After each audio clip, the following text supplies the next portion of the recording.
Hey, Joy Powered listeners. If you haven't heard, we recently launched Joy Powered memberships. For just a few dollars a month, members get perks like early access, lists of key takeaways, video recordings of episodes, and bonus episodes. To give you a taste of what Joy Powered members get, today we're sharing last month's bonus episode about change management. If you like what you hear and want to sign up for a membership, visit patreon.com/joypowered. On with the show. Welcome to our bonus edition on change management. The Joy Powered Workspace podcast has had 2 episodes on change management. The first one we launched was on May 24th, 2021, called Championing Change Management. The second one was November 21, 2022, called Communicating Change, where we went deeper into some of the best protocol about communicating change at all levels and the frequency and a lot of details like that. I hope that you'll get a chance to go back and take a listen if you haven't to those 2 episodes. What I want to cover today is really within 15 minutes, share some of the best practices and some research around change management that hopefully will be helpful and practical to you in your workplaces. One of my very favorite quotes was a quotesday.com that I found on a calendar that I really liked about change. And it says, "I welcome change as long as nothing is altered or different." And you know what? I think that rings very true to when I work with employees in companies. They will often say, "Oh, Susan, I love change. No, I'm really good at change." And then when we start to talk about what really is going to change, they're like, "Oh, no, not comfortable with that. No, I prefer not. I like the way it works." So I do think that most of us are a little reluctant to change. And it could be for a variety of reasons, right? It could be because we're scared. We're scared that maybe we'll fail at whatever that change is. If it's a new process, if it's selling a new product, if it's learning to do something differently that maybe we aren't able to grasp as quickly as we want, it could be fear that's behind it. Sometimes it's territorial. It's like, I don't want to change because this is mine. And the organization wants me now to do it a different way or to do it in a different place. No, I own it. I don't want to do it. So that could be behind it. And sometimes change, there's a resistance to change because there's emotions or feelings about the person who's initiating the change, the person that's driving the change. And it could be that you're resisting that individual, not necessarily what it is they want you to do, but because you have such angst about the people that are leading the change, a lack of trust, resistance surfaces. So it could be for a variety of reasons. But what I think we as HR leaders, as business leaders need to do is to take some time to make sure that we are helping employees get through the emotional change curve. And the emotional change curve that comes with change is very similar to the emotional change curve that comes when anything dramatic happens to us in our lives. It could be we lose a job, we could lose a loved one, we could lose our home. There could be just a variety of losses that occur in our life. And the Kubler-Ross change curve, the emotional curve that many of you, I'm sure, have read about, heard about, originally, Elizabeth Kubler-Ross put it together and developed this concept of the 5 stages of grief. And it was really about people at the end of life. The very first one was, shock, and then anger, depression, trying to negotiate. I've heard all different expressions about what the 5 stages are, but trying to bargain and try to make it go away. And then finally, the stage that we're always striving for is acceptance. Well, when we have a change in the workplace, it's not very different. We are losing something. We're losing the old way of doing something, the old way of approaching something. And so our employees we're asking to go through this change, they very well may be in shock, or they may be angry, or they may be denying it, trying to pretend like it'll go away. I can wait management out. This is just the crisis du jour. They want me to change this today, but come next week, there'll be another crisis and they're going to want to move on. So, hoping and waiting it'll go away, denying it. Or it could be that, our employees are bargaining, thinking, what if I prove to management that the way we're doing it or who's doing it really works, maybe they'll change their mind. So bargaining could be where the individual's headspace is.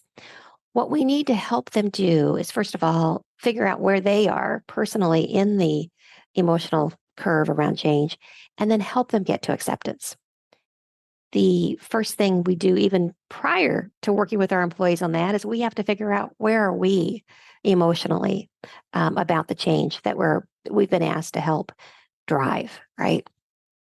I could think back about a time when I had gone into a new role at the organization I'd worked for many years. And in this new role, I was going to be leading the HR efforts for a particular business.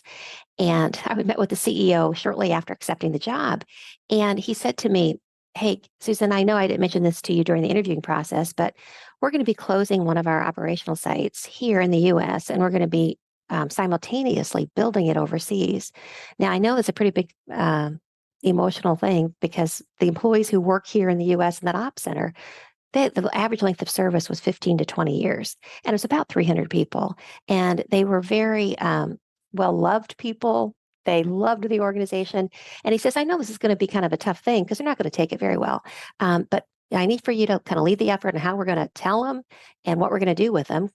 And then you also need to lead the effort on how we're going to be simultaneously building the new site and knowledge transfer. How are we going to make sure that we equip the new employees with the knowledge that we had an entire ops center of 300 people who had 15 to 20 years on the average of institutional knowledge and customer knowledge?" So I can remember thinking, I went home that night and I thought to myself, I don't know if I like this. My first thing was shock, right? I got a little angry thinking, I wish he had told me this in the interviewing process. I'm not sure I would have raised my hand for this role. And then I started thinking, you know what?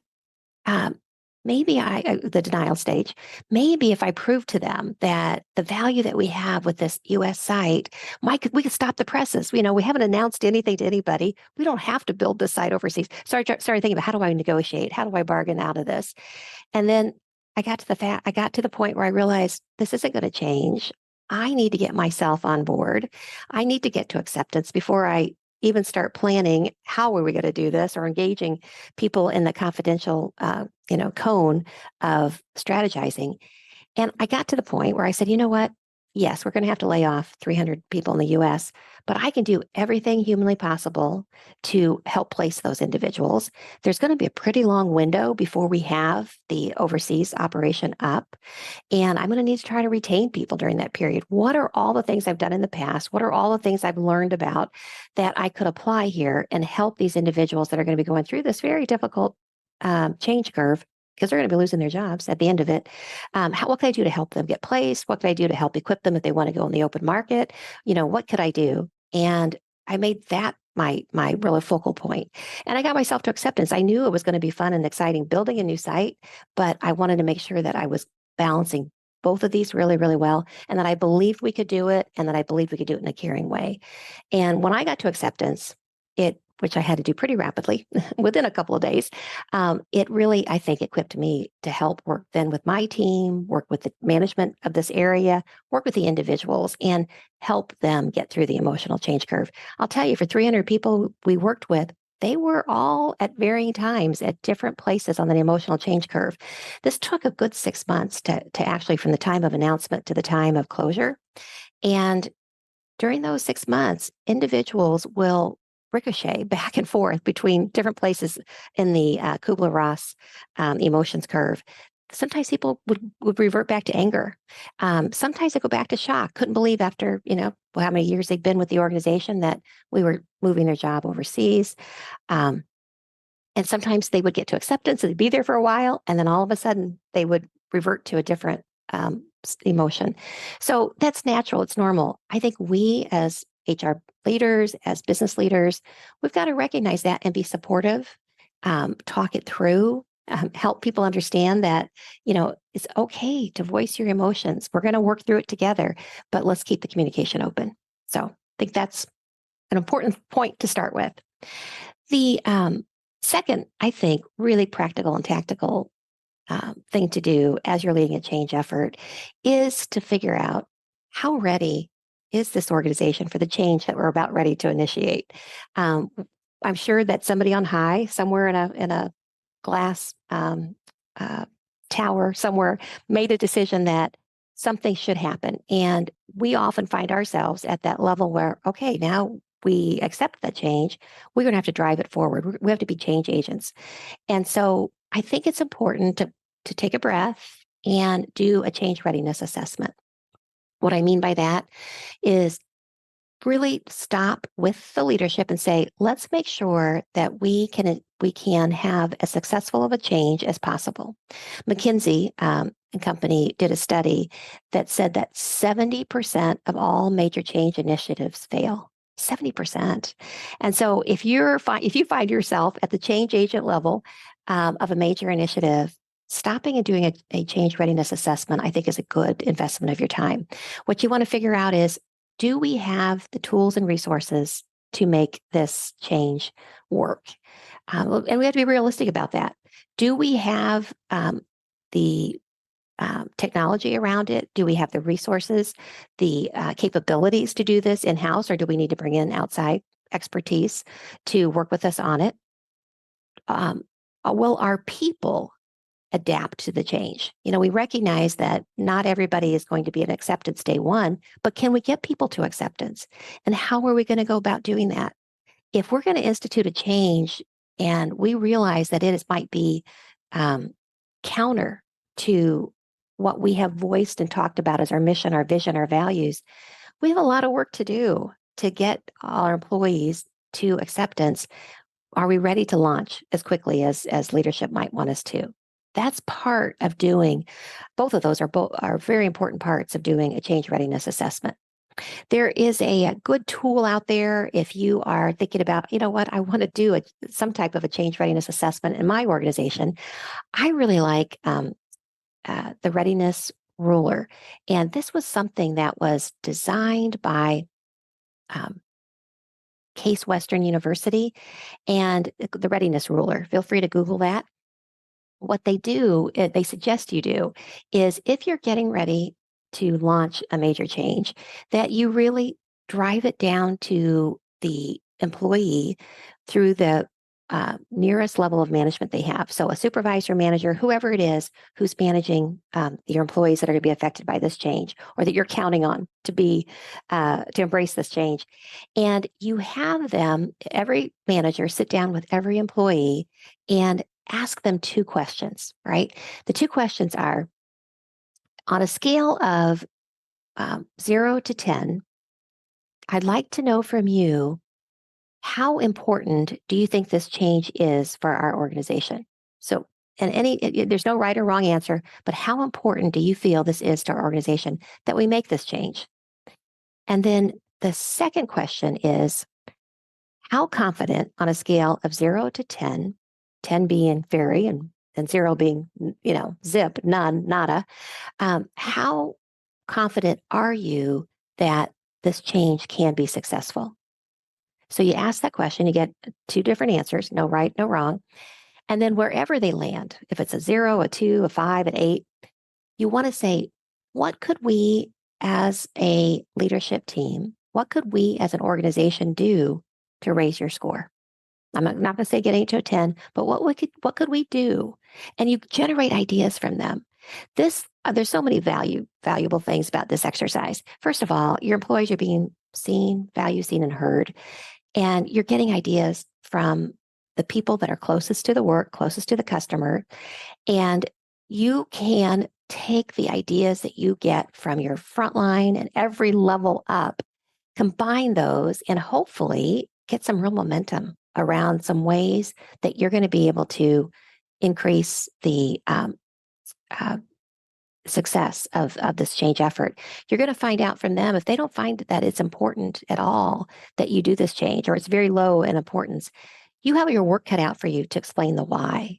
Get back to, we talked about in our other episodes, how important it is that employees understand why we're making the change. They may not initially agree with it, but they need to understand that we've got good, solid reasoning and rationale for what we're doing. So it gives you great insights on the fact that we've not communicated very well, or what we're communicating isn't isn't resonating with our employees. So how important do you think it is for us as an organization to make it? That'll help you in what you need to really be telling and selling. And then secondly, what would it take for you, for your confidence in our ability to execute this change to increase? And that's going to give you some real practical ideas of things that you might need to do. Maybe more tutorials that need to be created, maybe creating more sandboxes for people to play in, maybe more side-by-side coaching, mentoring, budding, who knows? But you're going to get some really good practical ideas that's going to hopefully help your success in this change. And you get to be part of that 30% that McKinsey cited of major change initiatives that are successful. All right. I do think that these ideas, I hope, will be helpful to you in a practical, tactical way as you launch your next change initiative. We're going to put in the show notes a couple of resources for you. First of all, an article about the McKinsey 70% of major change initiatives fail. Also, a link to the readiness ruler information I mentioned about from Case Western. And then also, how about a link to the Kubler-Ross change curve, which I think could be useful as you're thinking about the emotions of your employees and where you are in your emotions about change. All right. Thanks for joining me today. I hope you enjoyed the bonus episode. Wish you the very best of luck in your next change initiative. Thanks. If you would like SHRM recertification credit for listening to this podcast, please visit getjoypowered.com/SHRM. You'll find an evaluation of the podcast, and once you complete the evaluation, you will see the SHRM recertification credit code and a link to a proof of participation certificate. Again, that's getjoypowered.com/SHRM. Thank you for listening, and thanks for your dedication to the HR profession. If you like the show, please tell a few friends about us and let us know what you thought by leaving us a rating or review on Apple Podcasts or wherever you're listening right now. Become a Joy Powered member to get extras like early access to episodes, video versions of the episodes, bonus episodes, and even more. Learn more at patreon.com/joypowered. You spell Patreon, Patreon. So it's patreon.com/joypowered. You can find more information on our podcast, books, blogs, and more at getjoypowered.com. We're at Joy Powered on Instagram, LinkedIn, and Facebook. And you can email us via joypowered@gmail.com. Make it a Joy Powered day.